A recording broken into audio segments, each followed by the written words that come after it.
Well, good morning. This is Robin from Hope from the Well. So glad to have Barbara Price with me today, sharing about Quilts of Valor and her group over in Dayton. Sally Daisy.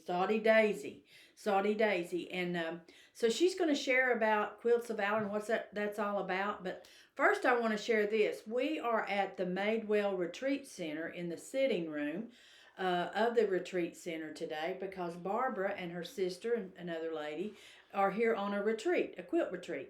And one of the things that two of the ladies are doing is they're making quilts of valor for people that they're going to present them to. So I just wanted to share with you today about that, what it's all about. So, Barbara, just tell us, what is Quilts of Valor? Okay, Quilts of Valor is a national organization across the United States of America. It was founded in 2003 by a Blue Star mom, Catherine Roberts, and her goal was to make 100 quilts and award them to the servicemen from Afghanistan and Iraq. Mm-hmm. Well, it grew from there, and as of today, the Quilts of Valor have awarded 405,686 quilts. Wow, that's amazing. And her goal was 100. The first Quilt of Valor was awarded to an Afghanistan warrior who lost both of his legs, and he was from Minnesota. And the chaplain at Walter Reed Hospital awarded that quilt. Wow. And so I've been with Quilts of Valor 6 years now, going on my 7th year. As a group, Unity Quilts of Valor, this is our 4th year. Our first year, nobody knew who it was or what we did. So we awarded 42 quilts, made and awarded 42 quilts. The next year, we made and awarded 72 quilts. This past year, we made and awarded 181 quilts That's to a our lot of quilts. veterans and active service members. And it is just a pleasure to get to talk and get the history and know what these young men and women have gone through. And we're very cautious about post-traumatic stress because as a recovering person, I know what post-traumatic is, and so I can communicate with the veterans.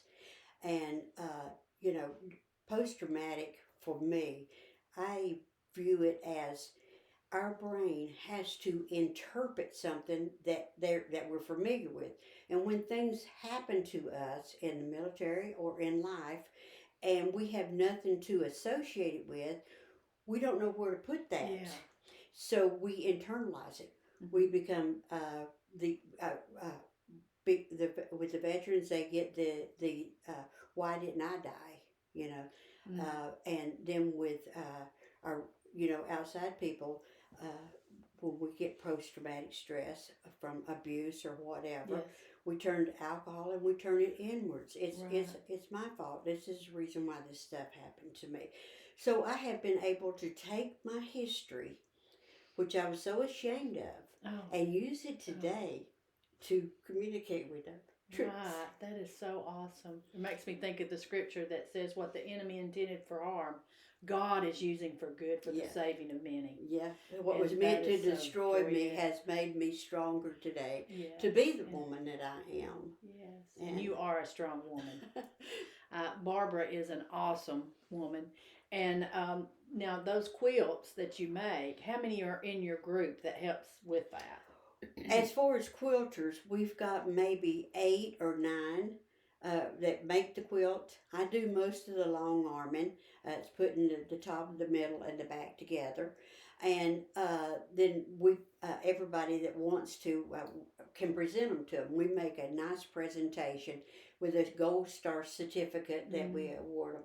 And I have yet, the 6 years, nearly 7 years, had not one veteran say, that's the ugliest quilt I have ever seen. Yeah. No, they are so happy with that quilt. That is their quilt. Somebody took the time to honor them and make that for them. And I don't care what it looks like. They are just, it's until you see it, see it happening, and see the look on their faces when we reveal their quilts, you can't imagine I actually got to see a presentation at the last quilt retreat I went on. One of the ladies in the retreat was presented by, actually a lady that's here on the retreat this week presented it to her, I believe. And she was presented with the Quilt of Valor, and there was tears. Not just on her eyes, everyone. Yeah, and it was beautiful. And they just wrapped it around her. Yeah. It's called Covering Our Vets. And we make our quilts, the preferred size is 60 by 80 to give a full cover, because that's our goal, to cover our vets. And with our Vietnam veterans, we just finished up a 50-year commemorative pinning ceremony that we have been incorporated in our ceremonies. And that's to say to the Vietnam veterans, welcome home, because they did not get the welcome home that they deserved. Right. And I love what Donald Trump said in the brochures that we had, that we never ever make the mistake that we did with our Vietnam veterans to take our personal interest or our personal dislike on the men in uniform. Yes. Right. And that's one of the things he said, and it's so true. You don't let your biased opinion take you to the street against our military. Right. Yes. And I get that. That's really good. Yeah. Well, tell me about the quilt that you're working on now. You're working on one now. What is it? Tell me about it. The one on the wall? Yeah. Okay. I do sublimation, which you can print, and it's permanent. And so a lot of times I'll do personal things with a veteran, and with this picture or with this history or whatever, and it's incorporated in his quilt. Today I'm working on one with an eagle panel in it, because our military personnel, men of service, they love the eagle. That's their freedom. That stands for freedom. And so that's what I'm working on today, is that, plus teaching the girls here at the well how to make the braided pattern, so that whenever they come back after dinner, we'll be making the braided quilts. Well, tell me about your, how did you find out about Madewell Retreat Center? Do you know? Do you remember? How did we find out about that? On the internet, maybe? Or I'm sure I've seen the retreat thing. Yeah. And we came to retreat here. Yes. And mercy me, girl. I have come here 4 times, and I have been lost out here in these booties, 10 miles out of the way and back to get to this place. Yeah. And it's just right off the road. It is kind of hard to find. But of all the retreats that I go to, this is my favorite spot. Well, yeah. And what makes it your favorite spot? I think the girls interacting with our ladies. Yeah. Like I said, being a recovering alcoholic myself, and knowing what it's like to be out there and think that you're the only one, you know, because and I'm sure the girls do too. You keep so many things inward because we don't know how to deposit them where they belong. Right. And I feel like the sewing and making, a quilt or whatever they're making. Some of our ladies are making baskets. Some of them are using the knitting machine. Your sister, we're going to talk to her. She'll be on the next program. But Charlotte, we're going to be talking about the knitting machine. Any of those things where you can create something. Oh, the 3D printer. 3D printer, I brought my 3D printer. These girls is loving this. Yeah. We're making stuff for the center to help them function even more so. Yeah. So that's good. And I love my 3D printing. I love my sublimation. I love my quilting. Yeah, you're just you like to create things, and and that's really good for our ladies, because when they can start something from scratch, like today, you're working with them on the braided quilt. They're cutting out their what we call jelly rolls. Jelly rolls are 2.5-inch strips rolled up in. It looks like a jelly roll. And so we had some jelly rolls actually donated to the ministry by someone in our area. And we are using that to make these braided quilts. And so they got to start that. They cut them out from start, and then they'll see it all the way through to... Now, we don't do the quilting ourselves. One of our ladies that comes does the long arm. You do the long arm. But we don't do that ourselves. But they will... finish the quilt top totally and pick out their back and everything. Yeah. And the other thing that's really cool is everything we have pretty much in our closet, our fabric closet, was donated. Yeah. By people in the area and other places. Yeah. But and our machines, a lot of our sewing machines have been donated. So it's just been a great connection, and that's why the retreat center is a good connection, because people like Barbara can come up here and share about her life and what she's doing with her life, and helping the veterans and pouring that into our ladies, that's what we do.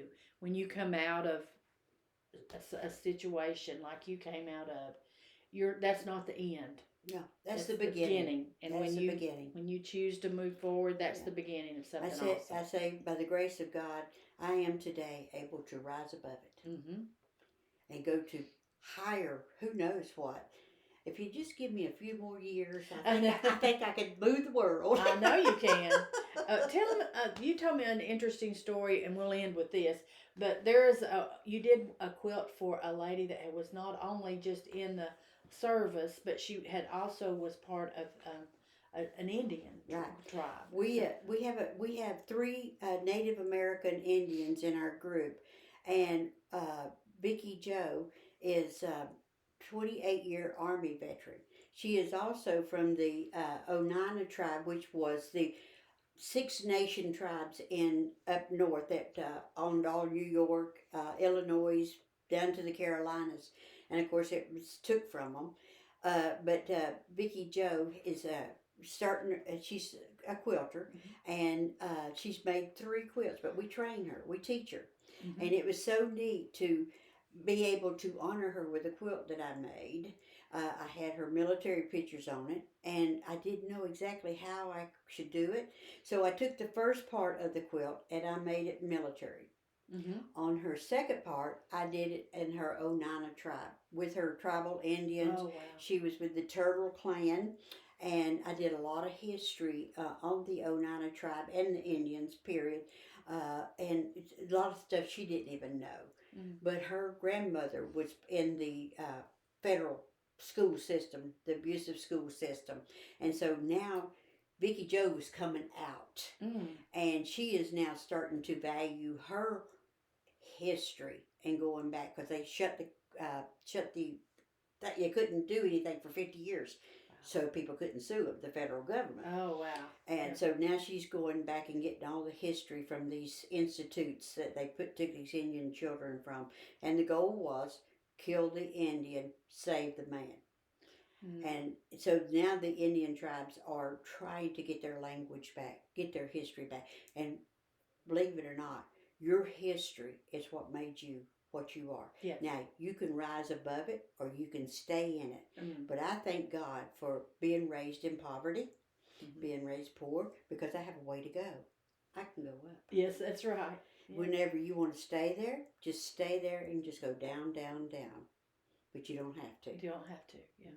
And that's why we ask ladies, here, you can choose to keep your feet planted where you've been placed here at Women at the Well.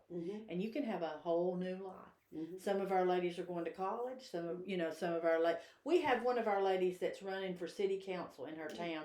In I think she's in Ohio, and Sharon Verezzi. Today is election day, and so she came out of the Women at the Well program and is now running for city council. Yeah, great. That's so great. You can do all things. Yes, we can do all things through Christ who gives us strength. Isn't that right? Yeah. Well, thank you so much, Barbara, for sharing. There's so much more I know you could tell us, but we only have 15 minutes today. But we really appreciate you and what you do for our veterans, and coming up here to Women at the Well and sharing with our ladies, and coming and staying at the retreat center. And we invite more people to do that as well. We spread the word. Yes. All right. Well, we'll see you next week. And remember, when you have Jesus, you always have hope.